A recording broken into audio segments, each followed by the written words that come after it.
My rich grandpa smiled. How do you spend your $3,400,000 trust fund? I blinked. What trust fund? My name is Mary Hart. I'm 27 years old. It happened on my 27th birthday. The restaurant glittered with glass chandeliers, perfume, and laughter that didn't belong to me. My family's kind of rich, the kind that hides secrets behind smiles. My grandfather lifted his glass and said, Mary, how do you spend your $3.4 million trust fund? The laughter died. Forks froze midair. My mother's face went white. My father's hand twitched, and I blinked. What trust fund? The air turned heavy. My grandpa's voice dropped an octave. The one I created for you when you were born. I didn't know it yet, but that dinner wasn't a birthday celebration. It was an execution, and my parents were about to be exposed. Before I tell you how everything flipped, like and subscribe, and drop a comment to let me know where you are watching from. My name is Mary Hart. For 27 years, I grew up believing that my parents' silence was a form of love. I thought their distance was meant to build my character, to make me strong. I now know that it was just practice for abandoning me. My parents, James and Victoria Hart,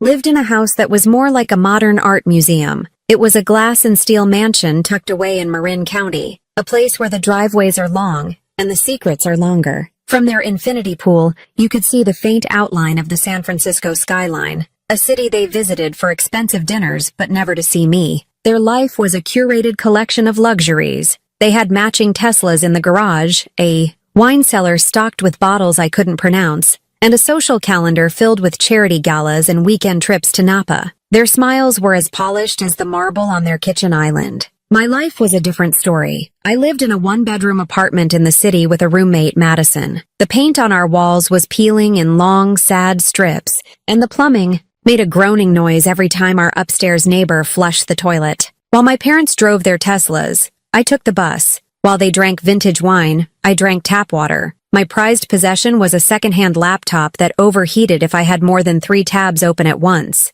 It was on that flickering screen that I built my life, one freelance graphic design project at a time. I had student loans. The email notification from Sally Mae was a monthly punch to the gut, a constant reminder of the debt I carried while my parents discussed which European river cruise to take next. I never asked them for help with it. I never asked them for help with anything, not after what happened when I was in college. I was a sophomore, and a required textbook for a history class cost over $300. It was more money than I had in my bank account. I called my mother, my voice small and full of shame. I hated asking. I explained the situation, expecting her to say, "Of course, honey, I'll transfer the money." Instead, there was a long, cold pause on the other end of the line. "Mary," she finally said, her voice dripping with disappointment, "we are not raising a daughter who depends on handouts. Your father and I worked for everything we have. You need to learn the value of $1. Get a job at the library. Be resourceful."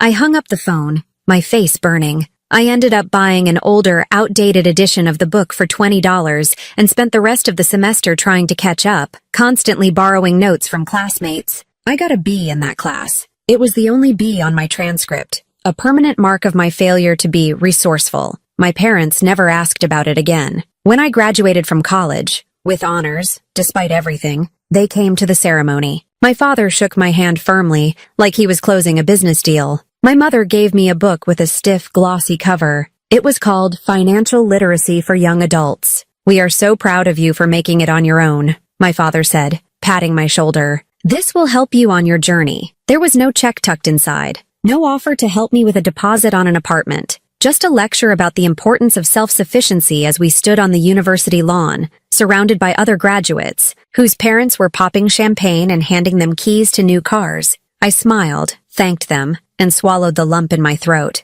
I had learned my lesson. Asking for help was a sign of weakness. Wanting anything from them was a character flaw. So I worked. I worked late nights, weekends, and holidays. I took on tiny, soul-crushing design jobs for companies that paid late and demanded endless revisions. I ate instant noodles and learned to patch my own clothes. I told myself I was building character, just like they wanted. I saved every penny I could, slowly building a small emergency fund that felt like a mountain of gold to me, even though it wouldn't have covered one of my mother's shopping trips to Chanel. My parents called once a month. The calls were always the same. They would spend 10 minutes detailing their latest vacation, a new restaurant they tried, or a ridiculously expensive piece of art they bought for the entryway. They never asked about my work. They never asked if I was happy. They never asked if I was okay. The one time I tried to tell them about a project I was proud of, my mother cut me off. "That's nice, dear," she said, her voice distant. "Oh, that reminds me. Your father and I are thinking of going to Bali next month.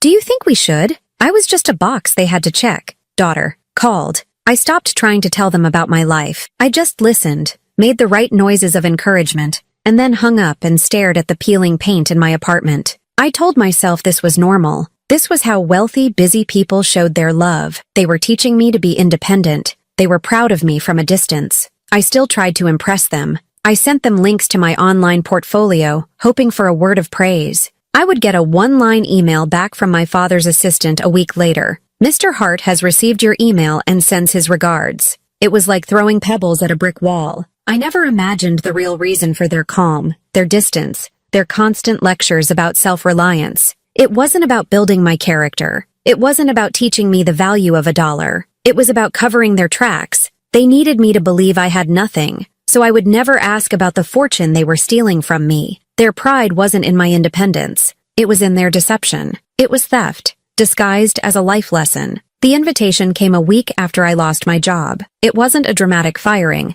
It was the quiet, sterile kind of job loss that feels even more insulting. The small marketing firm I worked for was restructuring. My position, they said, was being eliminated. I was given 2 weeks severance and a cardboard box for the things on my desk. I spent the next few days in a fog, updating my resume and scrolling through job postings that all seemed to want 10 years of experience for an entry-level salary. The dread was a physical weight in my chest. My emergency fund, which I had been so proud of, now looked terrifyingly small. That's when my mother called. Her voice was unusually bright, a sharp contrast to the gray anxiety that had settled over my life. "Mary, darling, your birthday is next week. We're taking you out to celebrate," she announced. It wasn't a question. "Oh, Mom, I don't know. It's not a great time," I mumbled, staring at a rejection email that had just popped into my inbox. "Nonsense. We've already booked a table at Atelier Cren, Saturday at 8. Dress nicely," she said, her tone leaving no room for argument.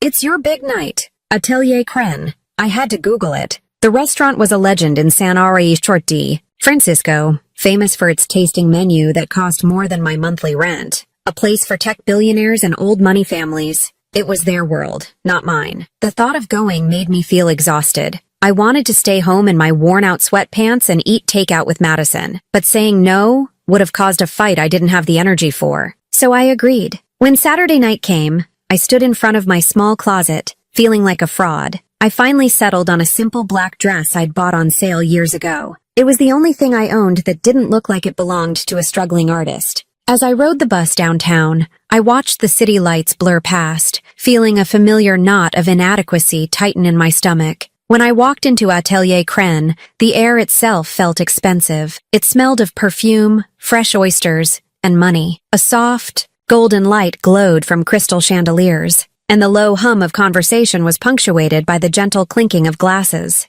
My father and mother were already at a corner table, looking perfectly at home. My father was in a tailored suit, my mother in a silk blouse that probably cost more than my entire wardrobe. "There you are," my mother said, offering me her cheek for an air kiss. She pulled back and studied my face, her brow furrowed in disapproval. "You look tired." The comment landed like a small, sharp stone. "I lost my job this week," I said quietly, hoping for a sliver of sympathy. She waved her hand dismissively, as if shooing away a fly. "Oh, you'll bounce back. You always do. Now, let's not talk about unpleasant things." She was already scrolling through the wine list on her phone, her attention gone. My father just gave me a curt nod, his eyes scanning the room, probably looking for someone more important to acknowledge. I should have left right then. I should have turned around, walked out the door, and gone back to my real life, but I didn't. I slid into the plush chair, feeling small and out of place, a ghost at their feast. We made small talk.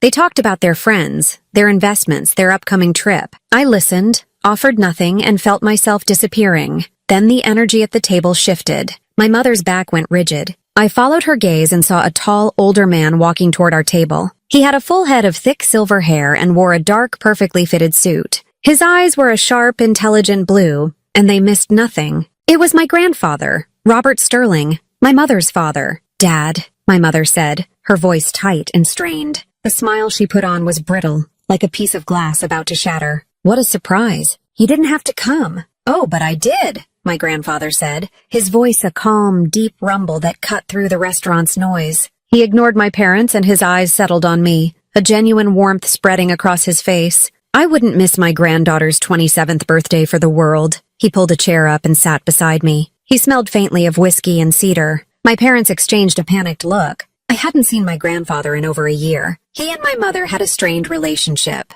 A cold war of polite phone calls and missed holidays. He'd always been kind to me, but he was a peripheral figure, someone I only saw on rare occasions. His presence here felt significant, like a storm cloud moving over a calm sea. He ordered a whiskey, neat, and then turned his full attention to me. He asked about my apartment. He asked about Madison. He asked about my design work. And when I told him I'd been laid off, his expression hardened with real concern. That's a tough break, Mary, but you're talented. You'll land on your feet, he said. And unlike when my mother said it, I actually believed him. For a few minutes, it felt like a real birthday dinner. My grandfather made me feel seen. My parents, however, were silent and tense, watching him like he was a bomb that was about to go off. And then, he lit the fuse. He took a sip of his whiskey, set the glass down with a soft click, and looked at me with that same warm smile. The trap was set. The air grew still. Then came the question that detonated our entire lives. So, Mary, he said, his voice perfectly casual, tell me, how have you been spending your $3.4 million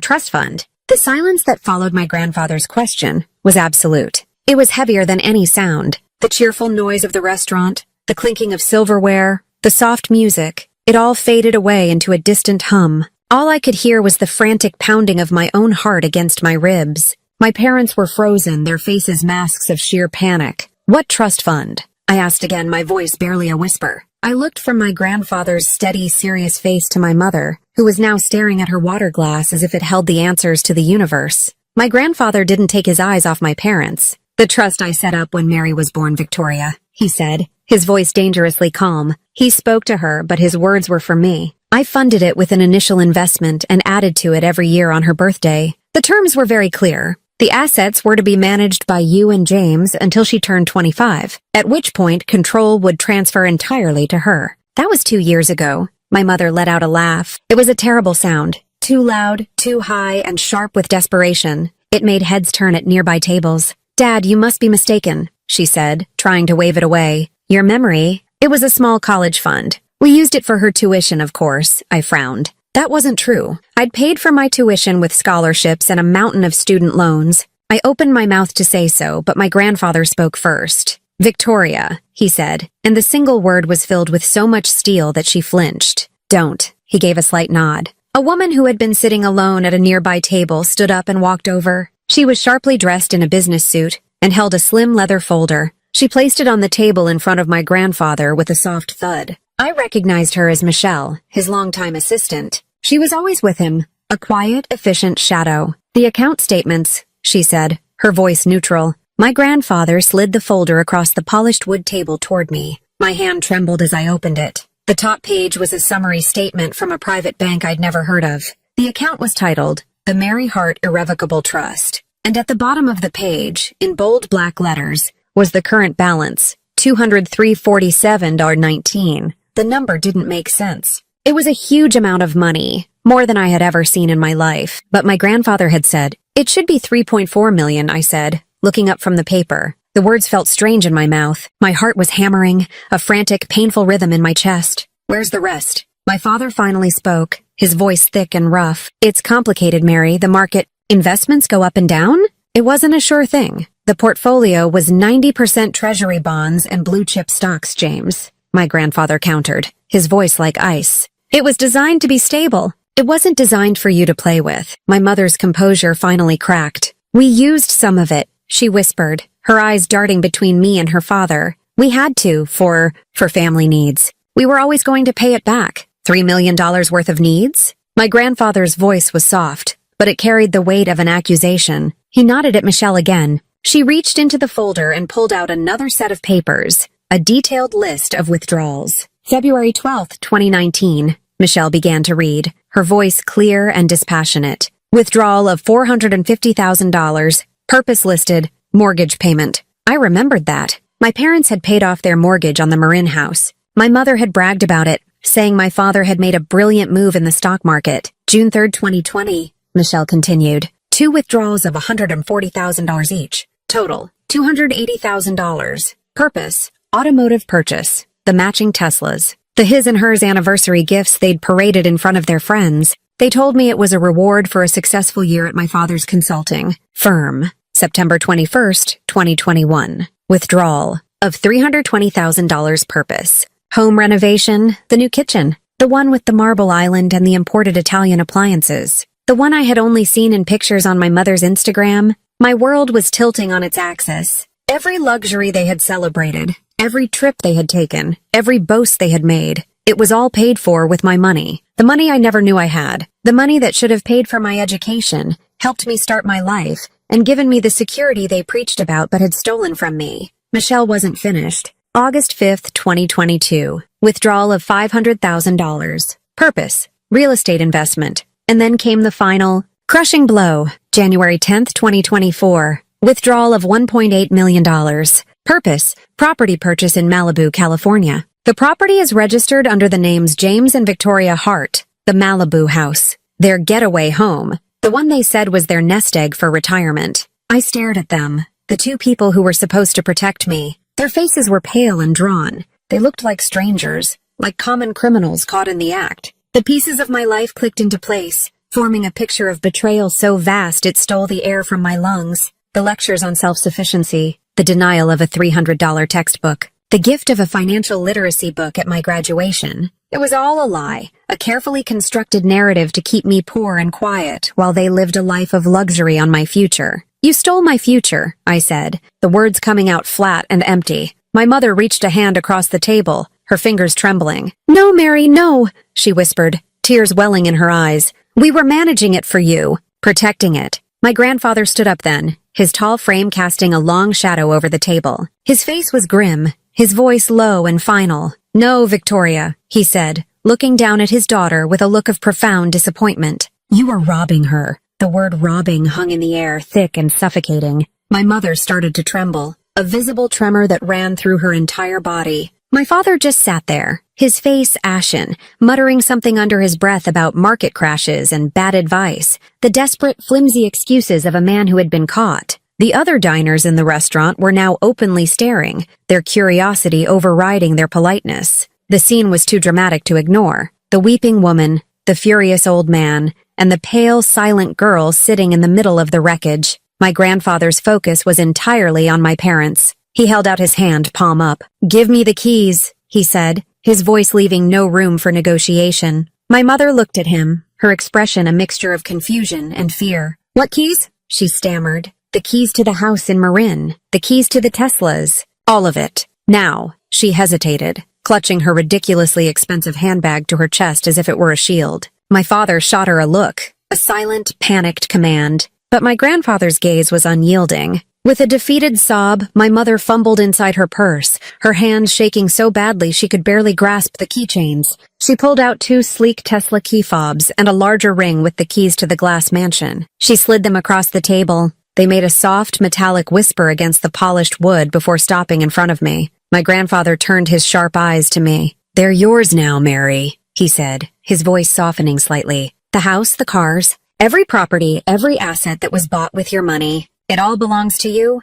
The weight of his words was too much to comprehend. I could only stare at the keys, these symbols of a life I had only ever seen from the outside. My mother finally broke down completely. The tears she had been holding back streamed down her face, ruining her perfect makeup. Please, Dad, don't do this, she pleaded, her voice cracking. We're family. We can fix this. Mary, please, say something. I looked at her, at this woman who gave me life and then systematically stole the one she owed me. I felt nothing. No anger, no sadness, just a vast, cold emptiness. Family doesn't steal from family, my grandfather said, his voice flat and final. He gestured for the bill, paid with a black credit card without even looking at the total, and then helped me to my feet. My legs felt unsteady, like they might buckle beneath me. As we walked away, I glanced back at the table. My parents were still sitting there, 2 beautifully dressed statues in a sea of glittering lights, utterly and completely alone. They didn't even look at each other. They just stared into the space we had left behind. Outside, the cool San Francisco air was a shock after the stuffy restaurant. My grandfather's driver was waiting with a black town car. As we slid into the back seat, the silence was a relief. We drove through the city, the lights of the buildings blurring into streaks of color. I clutched the keys in my fist, the metal edges digging into my palm. After several minutes, my grandfather finally spoke. "I'm sorry you had to find out this way, Mary," he said, his voice heavy with regret. But there was no other way. They wouldn't have listened to reason. "Why tonight?" I asked, my voice hoarse. "Why now?" He sighed, looking out the window at the passing streets. "Because they were planning to run," he said grimly. "I've had my suspicions for a while. Victoria has been avoiding my calls, and their spending was reckless even for them. So I hired a private investigator. He found flight tickets to Costa Rica, one way for this coming Tuesday. They had already started moving the last of the money into an offshore account. The cold emptiness inside me suddenly turned to ice. They weren't just thieves. They were preparing to disappear, to leave me with nothing but my student loans and peeling apartment walls, and never look back. My voice broke. "So this dinner, this wasn't a celebration. It was a trap." He turned to look at me, his blue eyes filled with a sad resolve. "Yes," he said, and they walked right into it. I leaned my head against the cool glass of the window. The betrayal was so complete, so calculated, it was almost impossible to grasp. This wasn't a mistake or a moment of weakness. This was a long, deliberate con, perpetrated by my own parents. They had invited me to my own execution, planning to offer me a final, expensive meal before they vanished with the last of my life. But my grandfather had turned the tables. The trap had been for them. The driver pulled up outside my worn-down apartment building. It looked shabbier than ever compared to the world I had just left. My grandfather walked me to the door. "Get some rest, Mary," he said gently. "My lawyer will be in touch tomorrow. We have a lot of work to do." I nodded, unable to speak. I watched him get back into the car and disappear into the night.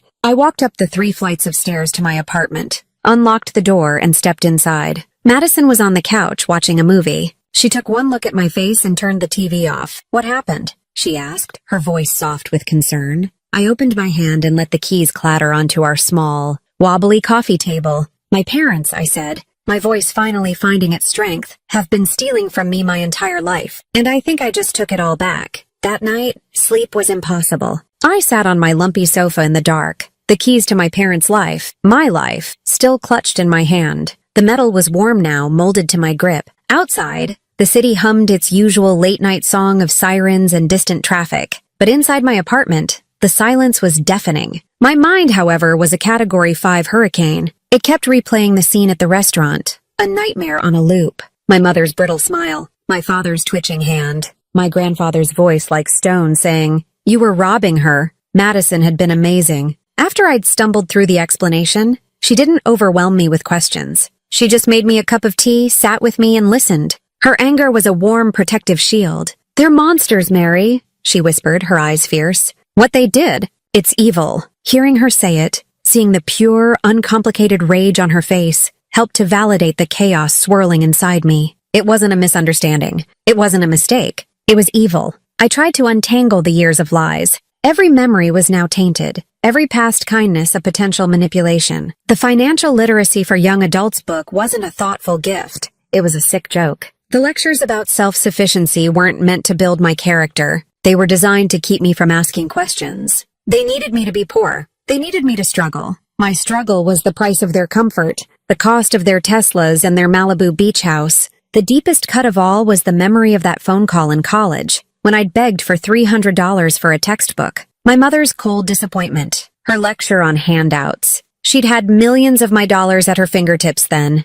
and she had chosen to humiliate me instead. She let me feel like a failure while she was spending my inheritance on a new designer handbag. The most chilling thought, the one that kept circling back, was my grandfather's final revelation, the one-way tickets to Costa Rica. This wasn't just theft. It was the final act of abandonment. They were going to drain the last of the account and disappear, leaving me to piece together my life from the rubble. They would have sent a postcard probably. "Wish you were here. P.S. We sold your future for sunshine and beachfront property." That dinner wasn't just a trap for them. It was my salvation. If my grandfather hadn't stepped in, I would have woken up on Tuesday morning to an empty bank account and an even emptier family tree. The thought made me physically sick. I ran to the bathroom and retched, my body expelling a poison that felt like it had been building up for years. As the first gray light of dawn began to creep through my window, something inside me shifted. The shock and the nausea began to recede, and in their place a strange calm settled. It was a cold, hard, and clear feeling.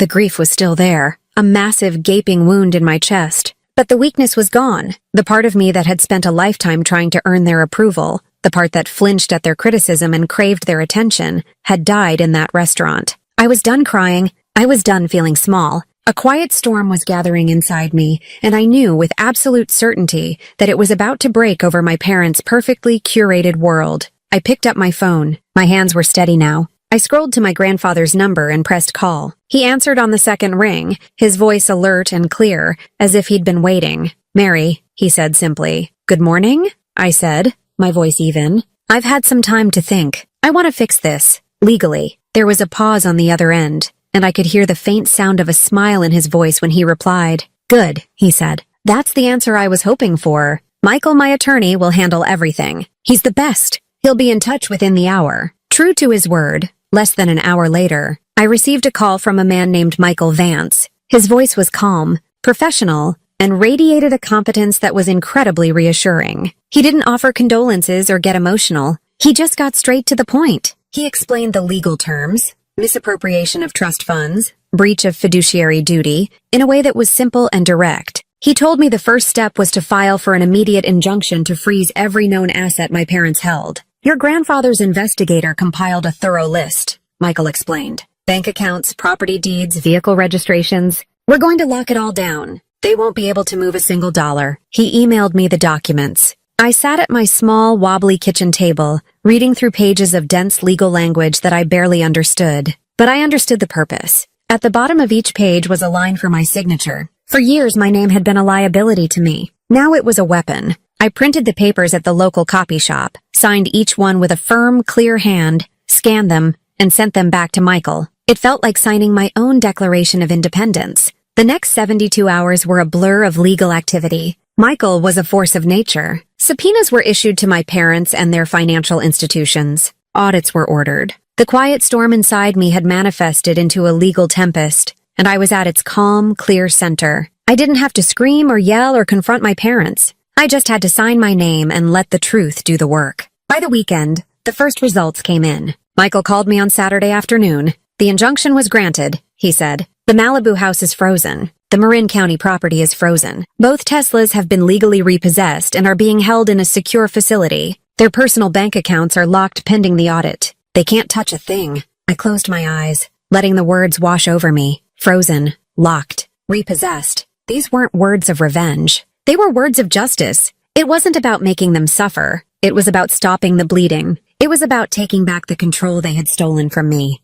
That night, Madison brought home a cheap bottle of champagne. We drank it out of mismatched coffee mugs, sitting on the floor of my apartment. "To the quiet storm," she said, raising her mug. I smiled, a real smile this time. "They stole years from me, Maddie," I said, the champagne bubbles fizzing on my tongue. "And I'm done letting them. This isn't about the money anymore. It's about the truth." I didn't know what was coming next. I knew there would be a fight. I knew my parents wouldn't go down quietly. But for the first time in my life, I wasn't afraid of them. The daughter who asked for too little was finally ready to demand what was rightfully hers. 3 days later, the summons came. It wasn't a court date, but a meeting. A mediation session, Michael called it, arranged by my parents' newly hired lawyer. It was to take place in a neutral location, the boardroom of my grandfather's corporate headquarters downtown. The irony was not lost on me. For my entire life, I had been kept out of that world of glass towers and silent, powerful men. Now, I was walking into its heart, not as a visitor, but as a key player. The morning of the meeting,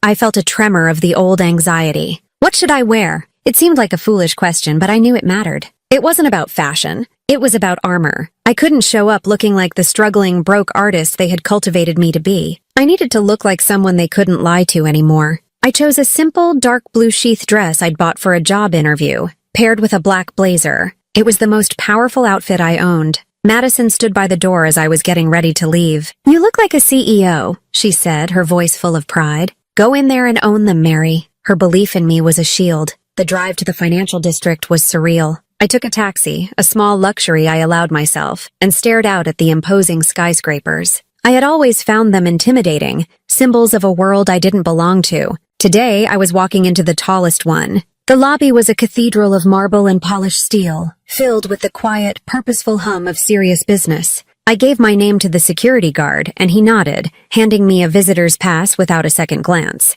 I rode the silent, high-speed elevator to the 50th floor. The doors opened onto a serene, minimalist reception area with a panoramic view of the San Francisco Bay. My grandfather and Michael were waiting for me. Grandpa Robert gave my shoulder a firm squeeze. "You're ready for this," he said. It wasn't a question. Michael simply nodded, a file of papers tucked under his arm. We walked into the boardroom. It was a long, intimidating room, dominated by a massive mahogany table that reflected the city skyline like a dark mirror. My grandfather took the seat at the head of the table, and Michael and I sat on one side. We waited. The power dynamic had already been set. This was our territory. They were coming to us. A few minutes later, the door opened and my parents walked in, followed by a lawyer who looked slick and expensive. The change in my parents was shocking. The regal, untouchable confidence they had worn like a second skin at the restaurant was gone. Stripped of their access to my money, they looked smaller, diminished. My father's suit seemed to hang off his frame, and my mother's face was pale and strained beneath a heavy layer of makeup. Their expensive clothes now looked like costumes for a role they could no longer play. They avoided my eyes as they took their seats on the opposite side of the table. The silence stretched on, thick and uncomfortable. Their lawyer cleared his throat and began, his voice smooth and practiced. "We are here today to find an amicable solution to this unfortunate family misunderstanding." Michael cut him off, not with rudeness, but with a calm, surgical precision. "This is not a misunderstanding," he said, opening his file. "This is a clear case of felony misappropriation of trust funds. Let's not waste time with euphemisms." My mother flinched. She finally looked at me, her eyes pleading. "Mary, darling, please," she began, her voice quivering. "This is all a terrible mistake. We were just trying to protect your future. The money, it was just sitting there. We invested it for you to make it grow. We were always going to give it all back to you, with interest." The lie was so audacious, so insulting to my intelligence, that it didn't even make me angry. I felt a strange, detached calm. I looked her directly in the eye. "By spending it?" I asked, my voice quiet but clear. "Was the Malibu house a long-term investment for me? Were the Teslas part of my portfolio?" Her face crumpled. My father, seeing her falter, decided to switch tactics from pleading to aggression. He slammed his hand flat on the polished table. The sound echoed in the silent room. "We gave you life," he boomed, his face turning a blotchy red. "We raised you. Everything we did was for this family. You have no idea what it costs to maintain our position, to give you the name you have. You are an ungrateful child." The words that once would have shattered me now bounced off the armor I was wearing. The ungrateful accusation was their favorite weapon, one they had used to keep me in line my entire life. But it was useless now. "You gave me life," I said, my voice as cold and hard as the glass wall behind me. "And then you sold it. You sold it piece by piece to pay for your cars and your vacations and your houses. The name you're so proud of is the name of thieves." My father's jaw dropped. He looked at me as if he'd never seen me before. He was right. He hadn't. Michael took that as his cue. He slid a document across the table toward my parents' lawyer. "This is a summary of the charges we are prepared to file with the district attorney's office," he said clinically. "Misappropriation of trust funds, multiple counts of wire fraud and conspiracy. Given the amounts and the duration, you're looking at significant felony charges. We're talking about prison time. Serious prison time. Prison." The word hung in the air, sucking all the oxygen out of the room. My mother let out a choked sob. This was no longer about money or shame. This was about iron bars and concrete walls. The reality of their situation finally crashed down on them. "Mary, no," she wept, her hands clasped in front of her as if in prayer. "You can't. We're your parents. We love you. Don't let them do this to us. Please, I'm begging you." This was it. The final desperate manipulation. The appeal to a love they had proven they didn't feel. The demand for a loyalty they had never shown. Everyone in the room looked at me. My parents, their lawyer, Michael, my grandfather. The entire war had come down to this single moment, this single decision. My grandfather spoke, his voice quiet. "It's your choice, Mary, completely.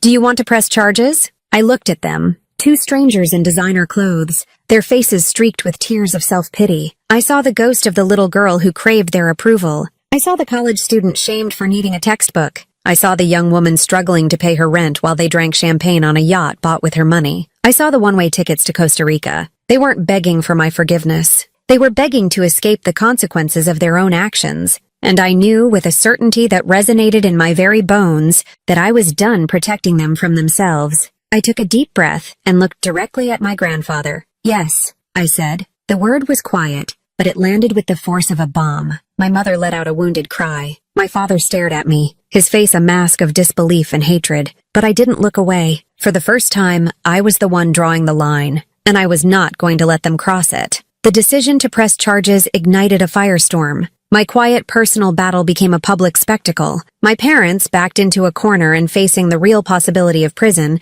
decided their only way out was to destroy me. The lawsuit hit the local news outlets like a bomb, and the headlines were mortifying. Hart family feud. Local philanthropists accused of stealing daughter's $3.4 million trust. Almost immediately, their smear campaign began. It was insidious and cruel. They didn't give interviews themselves. Instead, anonymous sources close to the family began talking to tabloid reporters and gossip columnists. The narrative they painted was one I barely recognized. I was described as a troubled and unstable young woman, prone to flights of fancy and exaggeration. They claimed I had always been distant and difficult, resentful of their success. The most vicious lie was that I was being manipulated by my senile and vindictive grandfather, who was using me to settle an old score with my mother. I remember reading the first article online. I was sitting in my apartment, and the words on the screen made my vision swim. "She has a history of mental instability," the anonymous source claimed. "This entire lawsuit is a tragic fantasy she's constructed." It felt like a physical assault.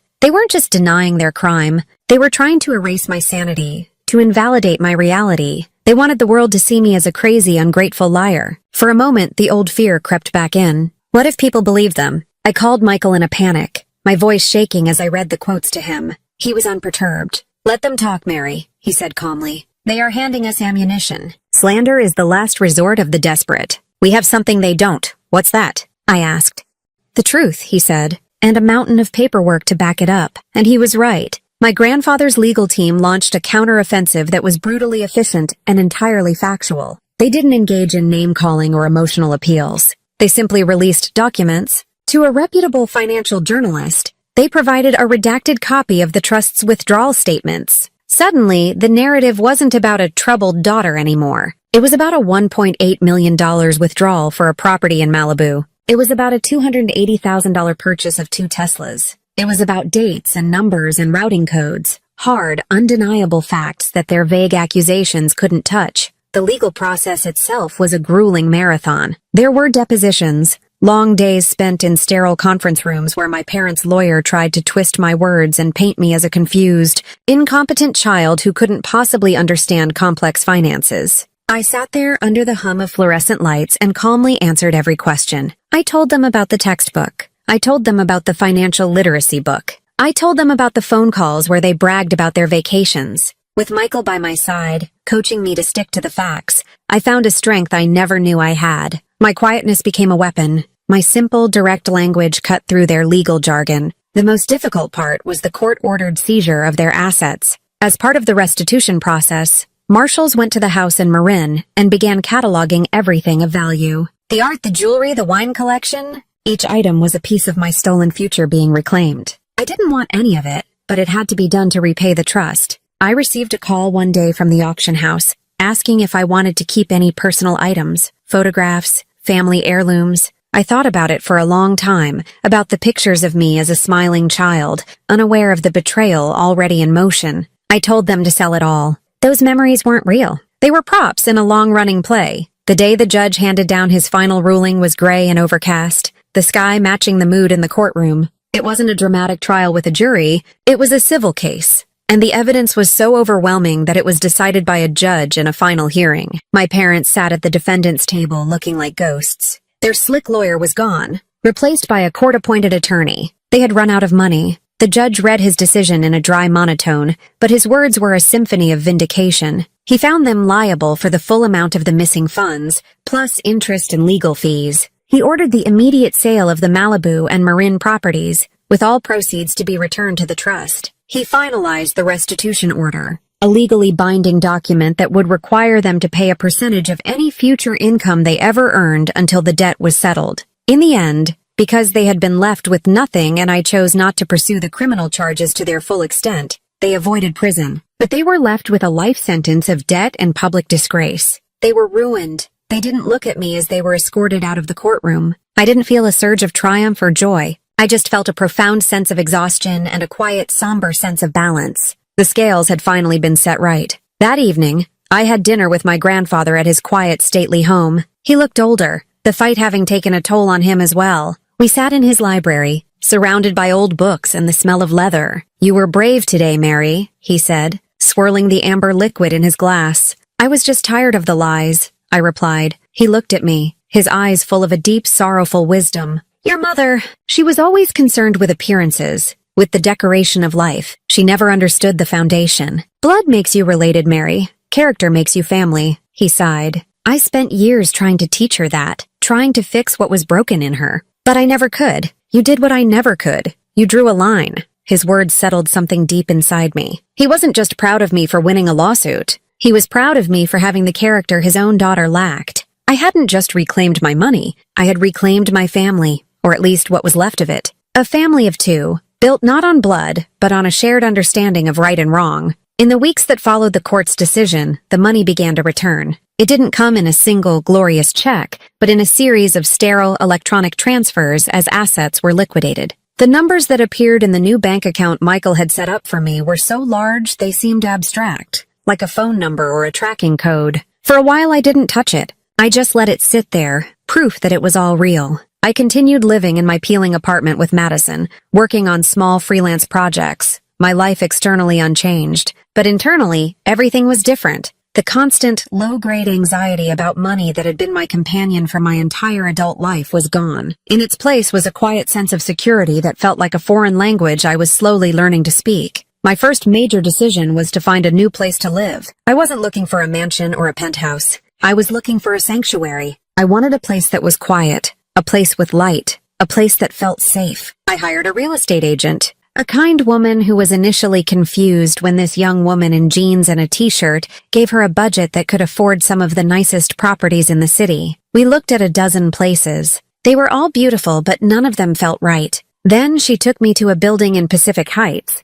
an elegant older building overlooking the bay. The apartment was on the 7th floor. The moment I walked in, I knew. The afternoon sun was streaming through enormous windows, illuminating the dust motes dancing in the air. The walls were a soft white, the floors a warm, gleaming hardwood. And the view stole my breath. It was a perfect panorama of the bay, with the Golden Gate Bridge standing proud and red in the distance, and Alcatraz a small, dark shape on the water. It was a view of possibilities. "I'll take it," I said, my voice barely a whisper. The day I got the keys was both terrifying and exhilarating. I walked into the vast, empty space, my footsteps echoing on the wood floors. My entire life's possessions would barely fill a single corner of the living room. For a moment, a wave of imposter syndrome washed over me. Did I deserve this? This quiet luxury, this staggering beauty? And then I remembered the courtroom, the depositions, the smear campaign. I hadn't won the lottery. I had fought a war. This apartment wasn't a prize. It was my reparations. This was the peace I had earned. I spent the first few days just being in the space. I bought a comfortable armchair and placed it by the window. I would sit there for hours, watching the fog roll in and burn off, watching the container ships glide silently across the water. The silence of the apartment was a healing balm. It was the opposite of the noisy arguments my parents had, the opposite of the cramped chaos of my old apartment, the opposite of the screaming headlines. It was the sound of my new life. When I finally unpacked, the contrast was almost comical. I placed my handful of worn paperbacks on the custom-built bookshelves that spanned an entire wall. I set my old second-hand laptop on the gleaming marble of the kitchen island. I hung my few items of clothing in a walk-in closet that was bigger than my old bedroom. It wasn't about the stuff. It was about the space. The space to breathe. The space to think. The space to heal. A week after I moved in, Madison came over for the official housewarming. She walked in, her jaw dropping as she took in the view. "Mary," she breathed, "it's a palace." "It's home," I said, feeling the truth of the word for the first time. We didn't have a fancy party. We ordered greasy pizza and cheap Chinese takeout, our old comfort foods. We sat on the floor of the empty living room, because I hadn't bought a sofa yet, and drank cheap wine out of 2 elegant crystal glasses I had bought that afternoon. It was a perfect blend of my old life and my new one, a symbol that the money hadn't changed me, but the journey absolutely had. "So," Madison said, taking a huge bite of pizza, "how does justice taste?" I looked out the window at the city lights beginning to twinkle as dusk settled over the bay. A tear traced a path down my cheek, but it wasn't a tear of sadness. It was a tear of release. Like peace, I said, my voice thick with emotion, with a side of exhaustion. We talked for hours, dreaming up a future that was suddenly a blank canvas. Should I travel? Should I go back to school and get a master's degree? Should I start my own design firm, free from the pressure of chasing clients who paid late? The options were limitless, and while it was overwhelming, it was the most wonderful kind of overwhelming. After Madison left, I stood by the window for a long time, watching the lights of the bridge glitter against the black water. The apartment was silent again, but it wasn't an empty silence. It was full of promise. I pulled out my phone and sent a simple text to my grandfather. Thank you for fighting when I couldn't. His reply came back almost instantly. You always could. You just needed proof, and I knew he was right. The strength had been there all along. It had just been buried under a lifetime of lies. Standing there in my apartment with a view, I finally felt free. Months passed. The city transitioned from the cool fog of summer to the crisp air of autumn. I settled into my new life, creating routines that were grounded in peace rather than survival. I started a small boutique design agency, taking on only the projects that inspired me. I traveled. I took painting classes. I slowly, carefully, began to rebuild the person I was supposed to be before my parents' greed stunted my growth. I heard about them sometimes. Through my grandfather, I learned they had lost everything. They moved into a small rental apartment in Oakland, a world away from the glass mansion in Marin. My father, his reputation in tatters, could only find a low-level consulting job. My mother worked part-time in retail. The restitution payments were automatically deducted from their paychecks each month, a constant, humiliating reminder of their debt. I never felt joy hearing this. There was no pleasure in their downfall. There was only a quiet sense of balance, the feeling of a world set right. They hadn't just stolen money, they had stolen integrity, and now they were living in the poverty of their choices. One evening, I visited my grandfather. He was getting frailer, his movements slower, but his mind was as sharp as ever. We sat in his library, a comfortable silence between us. You learned something they never did, he said, looking at me over the rim of his glasses. What's that? I asked. That love without integrity is just decoration, he said. It's a pretty facade on an empty house. You chose the foundation. I'm proud of you for that. That night on my way home, my route took me past Atelier Crenne. The restaurant was lit up, just as it had been on my birthday. Through the large windows, I could see people in expensive clothes laughing and raising their glasses in toasts under the glittering chandeliers. They were strangers, living out a scene that had once been the site of my life's demolition. I felt a ghost of the panic from that night, a faint echo of the heartbreak. But it was distant, like a storm seen from miles away. I didn't slow down. I didn't stop. I just kept driving. I had no desire to burn the place down, no need to relive the trauma. The story was over. Some stories don't need a fiery, screaming revenge. They just need closure. And mine ended with the quiet hum of my car's engine as I drove toward my peaceful home, leaving the past behind me in the rearview mirror. My parents stole my future and called it love, but I took it back, quietly, legally, and completely. If you've ever been betrayed by family, know that your truth is the most powerful thing you own. Hit like, share your story in the comments, and subscribe. Because some truths are worth telling,